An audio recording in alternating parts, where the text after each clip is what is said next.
大家好，我是将军最爱的 AI 主播李东基。影片正式开始前，为大家播报一则恶搞 freestyle， 纯属讽刺搞笑，非正式新闻。经过娱乐，下午2点钟，秦正恩将军刚吃完早饭，就坐着人民的马巴赫来到了甘军棍的平安综合医院参加军棍典礼。蔡根李三将军发表讲话，感叹道：“5年了，从啥时完工哦？才不完工，我就准备要把负责人送进劳改营保吃饱住了。”将军提出要视察一下医院里的空调安装情况，但听说并没有安装空调时，将军说了客气：“因为这么大的医院里当开空调，估计晚上半个平安的路灯都要灭。”将军还在现场做出了重要指示：医院一定要能治病습니다。将军还提出了一条非常有建设性的意见，切掉一些没用的战略项目，比如糖尿病。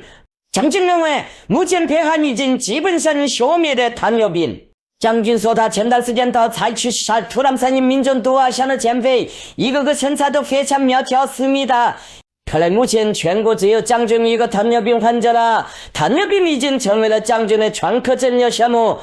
将军建议把剩下的钱都买几张病券。将军是多么地为人民着想，只有在将军的人民智慧下，人民才能享受如此贴心的免费医疗。在感恩的同时，让我们高呼伟大的秦正恩将军万岁습니다。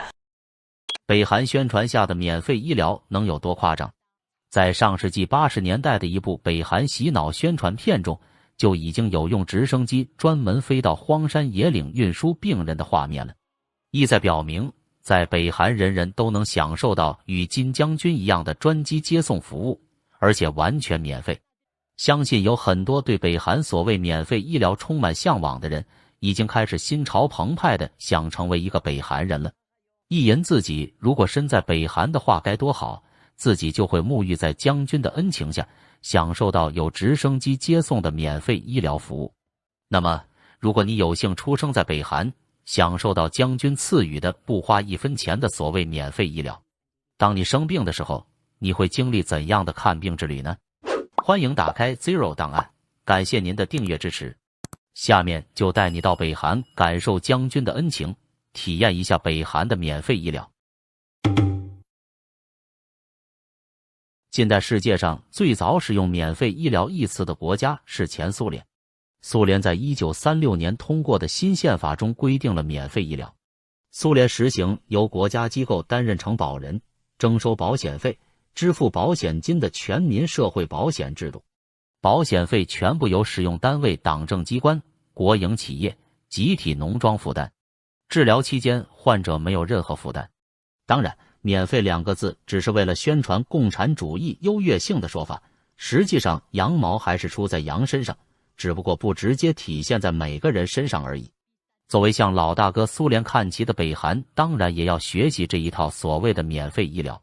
如今的北韩宪法中明确规定，国家有责任为全体公民提供免费医疗服务。根据宪法第56条，国家通过全民医疗保险制度保障公民的健康，医疗服务由国家提供，不收取费用。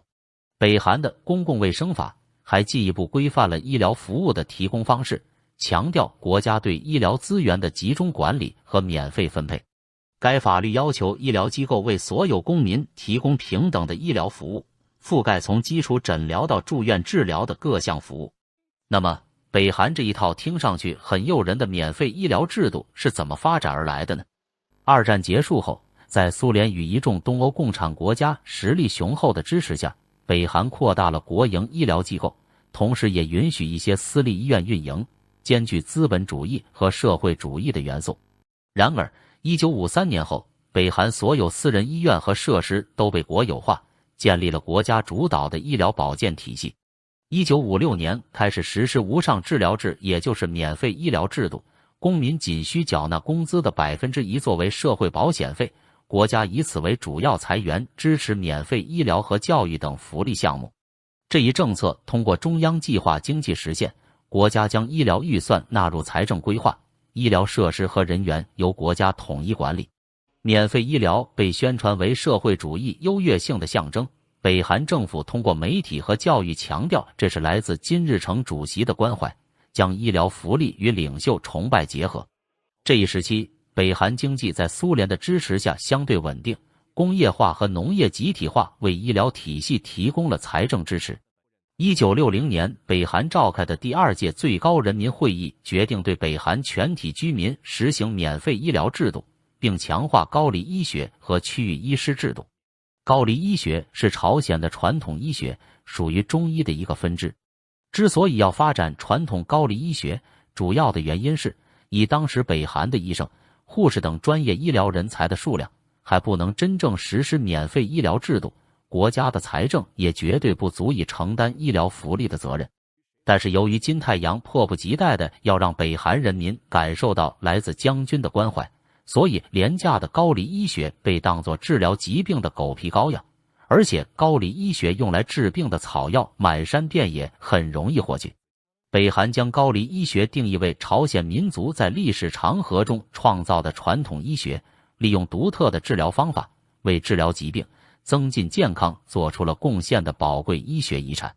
北韩直到1970年代才在中国的帮助下发展高丽医学，建立了咸兴医科大学、开成医科大学等11个高丽医学科系，透过培养高丽医师发展公共卫生。北韩医疗法第31条规定，相关医疗机构应广泛采用中医、针灸、拔罐等中医方法，以及药水、温泉、甘汤等自然因素对病人进行治疗。在此法律基础之下，高丽医学在北韩的地位非常高。1976年，东医研究所成立，进行中医、自然疗法等研究，规模达约4000人。但这还不是全部。由于北韩推崇高丽医药，医生的处方中必须有高丽药。主治医生区制是北韩实行的一种居民健康管理制度，医生负责一定的区域，对居民的健康负责，并进行系统管理。通常一名医生负责200至300名居民，而在农村地区，一名医生可能负责多达500名居民。地区主治医师制度于1963年4月在平壤中区景林综合医院率先试行，1964年6月起全面实施，并于1980年代逐步在全国推广。北韩还建立了分级诊疗制度，基层诊所处理常见病，地级医院负责较复杂疾病，中央级医院提供高级医疗服务。农村地区通过医疗队巡回服务，城市居民则依赖社区医院。这一时期，北韩的医疗体系在发展中国家中被认为较为成功。世界卫生组织等机构曾赞扬其覆盖率和基层医疗的普及程度。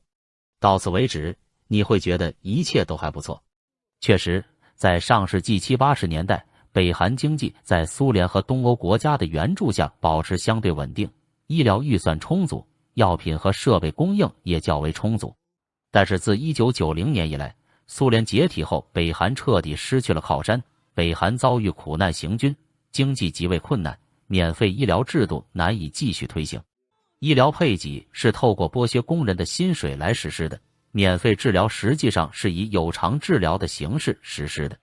尽管政府宣称将承担全部医疗服务的责任，实行免费医疗制度，但政府的供给能力却大大降低，医疗服务的提供出现了重大问题。此外，北韩医护人员为维持生计，开始向病人索取治疗费用，主治医师分区的限制也暴露出来。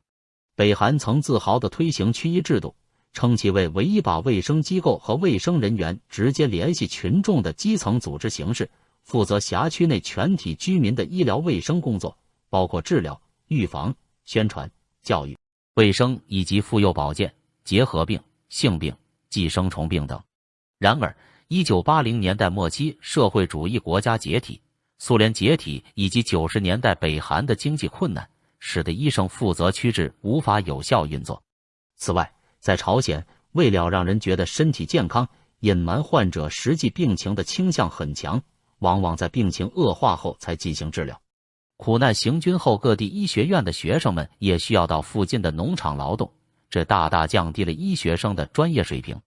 1995年的大洪水彻底摧毁了北韩勉强维持的医疗保健系统。根据世界卫生组织官员报告1995年洪灾期间，北韩的医疗设备损失了300多万美元，药品损失了200多万美元。当时的调查发现，20家医院、65家初级保健诊所、244家医疗办公室和150家妇幼保健中心遭到摧毁或损坏。由于经济危机，重建被破坏的医疗设施也面临困难。最重要的是，随着粮食危机的日益明显，人们开始饿死。患病人群得不到足够的医疗救治，而粮食短缺造成的营养不良又使他们容易患病，身体状况恶化。医疗体系已经失去了应对这场危机的能力。虽然有医院，但是医院里并没有病人。即使去医院，不仅没有药品和必要的医疗用品，而且冬天暖气不好，饭菜也供应不好。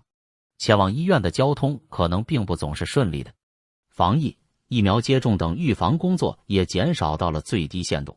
北韩当局面临粮食危机，被迫承认现实并请求国际社会援助。虽然粮食援助是最迫切的需求，但药品等医疗物资也是重要的援助计划。1995年特大洪灾后，红十字会与红新月会国际联合会、联合国儿童基金会、世界卫生组织等国际组织以及南韩的民间组织开始向灾区提供医疗卫生支持，至今仍在继续。你是一个普通的北韩人，你出生在平壤，但是在一个离平壤市中心比较远的地方。出生在平壤已经让你比这个国家80%多的其他人能获得更好的医疗资源。有一天你突然感到头痛，你知道自己生病了，但是你首先想到的并不是去医院，你可能会先尝试家里仅有的草药或简单的止痛药，因为去医院得花时间和精力，而且医院通常很拥挤。但是几天后你症状持续，并且头痛症状加剧，你决定去医院。根据北韩的主治医生区制，你先到你社区的诊所找到社区的担当医生，这个医生负责社区里200-300人。医生只有一些简单的体温计和听诊器之类的医疗工具，根本检查不出什么问题。医生这里没什么药，只有一些草药和国产的止痛药，但这些药你早就试过了，根本没用。医生只是让你回去多注意休息。你也早就知道，对于还能自己走着来看病的人，医生都是这一套说辞。所以你把早就准备好的好处塞给医生，让他给你开一张转诊证明，因为你不想把病越拖越严重。平壤的居民有机会接触到设施稍好的医院，比如平壤医科大学附属医院或金万有医院，这些地方设备相对先进，甚至有进口的医疗器械。但这些都是高官或有特殊身份的人才可能被安排到的特级医院，但像你这种普通人通常只能去普通医院。你被转到的是市内的2级医院或社区医院，你带着身份证件和转诊文件来到了指定医疗机构挂号。挂号并不用收费，这是你在免费医疗制度下享受到的唯一一个免费项目了。挂号后，你被分配到内科或专科诊室，但可能还要再等1-2个小时，因为医生每天要看几十个病人。轮到你时，医生会简单询问你的症状，可能会用听诊器或量血压，但复杂的检查设备如 CT 或血糖仪并不一定有，即使有也优先给重症患者。如果你想用的话，就得给医生好处，但你的钱已经不多了，你想留着以备不时之需。由于你囊中羞涩，所以做不了任何复杂点的检查，医生只会开些基本的药，比如抗生素或止痛药。你拿着处方去医院药房领药。北韩的免费医疗政策名义上还在，但药房常常缺药。如果有药，可能是国产的，效果一般，好一点的进口药通常只有高官能拿到。你可能得自己出钱买药，或者托人从黑市买，比如从中国走私来的药。如果病情严重，医生可能建议住院，但病床紧张，你得靠关系或等待。看完病，你回家继续工作或休息。医生可能会叮嘱你多休息或改善饮食，但你知道粮食有限，营养跟不上。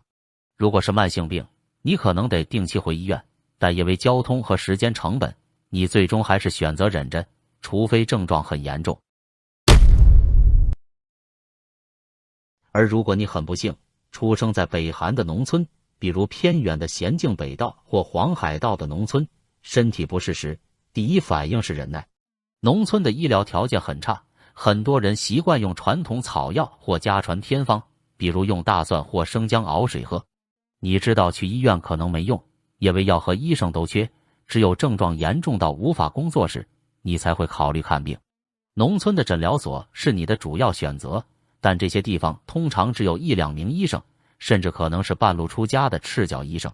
诊疗所的设备简陋，可能只有听诊器、血压计和一些过期药。如果病情复杂，医生会建议你去县城的医院，但县城可能在几十公里外，路况很差，你可能得步行几小时，或者搭乘村里少有的拖拉机或牛车去诊疗所。如果要去县城医院，交通工具更是个问题，很多人得靠步行或借自行车。雨季或冬季，泥泞或冰雪让出行更艰难，你得带上干粮，因为整个过程可能花1天甚至几天。平壤的很多医院设备都不充足或很多故障，普通县城医院则根本没有设备。如果需要住院，县城医院的条件也很差，家属得自己带食物和床单，甚至帮忙照顾。看完病，你回到村里继续干农活或家务。农村生活不允许你休息太久，因为粮食和收入全靠劳动。如果是慢性病，你几乎得不到长期管理，只能听天由命。很多人因为得不到治疗，病情逐渐恶化，甚至过早去世。不管你是在平壤还是在普通县城医院，你是一个普通人，没有任何特权，所以药品通常需患者自行购买，可能通过黑市或私人渠道获取。常见情况是，医生建议患者去市场购买特定药物，或以食物、香烟等物资换取治疗。如果需要手术，患者可能需自备麻醉剂、缝合线，甚至还有你需要给医生或护士一些食物等物资作为好处，不然你的手术时间会被推迟。曾有来自咸镜北道的脱北者描述，地方医院的手术室没有麻醉药，患者需自购或忍受无麻醉手术。另一名脱北者提到，农村诊所的医生常要求用大米或酒换取药品。对于复杂疾病，地方医院往往无能为力，患者可能被建议转诊到更高等级医院，如平壤的医院，但普通人几乎不可能实现这种转诊，因为北韩严禁居民自由流动，特别是其他地方的人前往平壤旅行需要特殊许可通行证，普通人很难获得，只有有关系的人才可以获得。如果你没有通行证，私自跑到平壤的医院，那么你会被街上随时跳出的盘查人员要求出示身份证明，严重的会被送进劳改营。即使你拿到了通行证，来到平壤，那么等待你的是更大一笔费用，跨地区就医的费用对普通人来说根本难以负担。而这些都是不紧急的病症，一旦如果遇到突发情况，就算在平壤，普通人也几乎叫不到救护车，就更别说是农村地区了。那么你唯一能做的就是闭眼祈祷将军的直升机从天而降。长期以来，北韩的医疗体系高度依赖苏联和东欧的援助，药品、设备乃至技术人员培训都仰赖外部支持。上世纪80年代末90年代初，东欧剧变与苏联解体后，这条生命线断裂，北韩的制药工业因设备老化、原材料匮乏和电力不足，几乎陷入瘫痪。北韩因为失去了最重要的靠山苏联，经济直接跌落谷底，进入了苦难行军时期。饥荒肆虐时，政府将劳动力调往农业生产，药品工厂的生产线停滞，甚至连最基础的抗生素和止痛药都无法自给。医院的库存迅速耗尽，地方医疗机构更是沦为摆设。与此同时，北韩政府将有限的资源优先投入核武器开发和军事项目，医疗预算被严重挤压。平壤的精英医院，如为高官服务的南山医院，尚能分得少量资源，而偏远的农村诊所和地方医院几乎被遗忘，患者只能面对空荡荡的药柜。在很多北韩流出的医院病房照片中，我们可以看见人们躺在锈迹斑斑的病床上，床头挂着类似啤酒瓶形状的容器装药水，给病人打点滴。这种装药的玻璃瓶都是洗一洗反复利用的，这就是北韩医疗用品稀缺的一个最直观的缩影。腐败如毒瘤般侵蚀了本就脆弱的医疗体系，政府官员和军队高层常截留稀缺的药品，优先供应上层阶级，或转卖至黑市谋取暴利。国际援助的药品如红十字会、世界卫生组织提供的抗生素或抗病毒药，理论上应免费分发给需要的人，但现实却截然相反。脱北者报告显示，这些援助物资往往被政府或医院管理人员私吞，大部分流入黑市，以高价出售给绝望的患者。医院内部的腐败同样猖獗，医生和管理人员因工资微薄，常常将药品偷偷卖到黑市换取收入，甚至以此补贴生活。据调查，70%的脱北者曾在北韩的黑市购买过药品。许多人表示，黑市药品不仅更容易获得，甚至比医院的库存更有效、更可靠。黑市药品的种类繁多，几乎涵盖了所有常见需求。抗生素如阿莫西林、庆大霉素和氯霉素是需求最大的品类，用于治疗肺炎、腹泻等感染性疾病。这些疾病在卫生条件恶劣的北韩极易致命。止痛药如布洛芬或稀有的吗啡类药物被广泛用于缓解慢性疼痛或自我治疗。抗病毒药在新冠疫情期间需求激增，尤其是针对流感或肝炎的药物。基础药物如阿司匹林、奥美拉唑用于治疗头痛、消化不良等日常病症，也在黑市上炙手可热。这些药品的来源五花八门，充满复杂性和风险。大部分药品通过中朝边境，如中国丹东，走私流入北韩。走私者利用边境的监管漏洞，将中国和印度生产的低成本药品带入，通过私人网络或小型贸易公司分销。富裕阶层或与政府有关系的人囤积药品，通过黑市转售获利，形成了一个隐秘而高效的地下经济。黑市药品的流通依赖北韩的地下市场经济，这是一个在政府管控之外蓬勃发展的灰色地带。市场摊位、私人住宅或隐秘的交易点成为药品买卖的主要场所。私人药贩在医院附近或社区内活动，依靠口口相传建立客户网络，交易往往在暗中进行。为规避政府监管，药贩将药品伪装成其他商品，如藏在食品包装中，或以礼品形式交换，即赠送药品换取粮食或其他物资。价格高昂且极不稳定，一片抗生素可能卖到2000至3000朝币，相当于数美元，对普通民众而言是一笔巨款。交易多以硬通货如人民币、美元或实物如大米支付，也为朝币极不稳定。药品的高价和交易的隐秘性，让黑市成为一条充满风险的生命线，但对许多人来说，这是他们唯一能抓住的救命稻草。民众为何如此依赖黑市？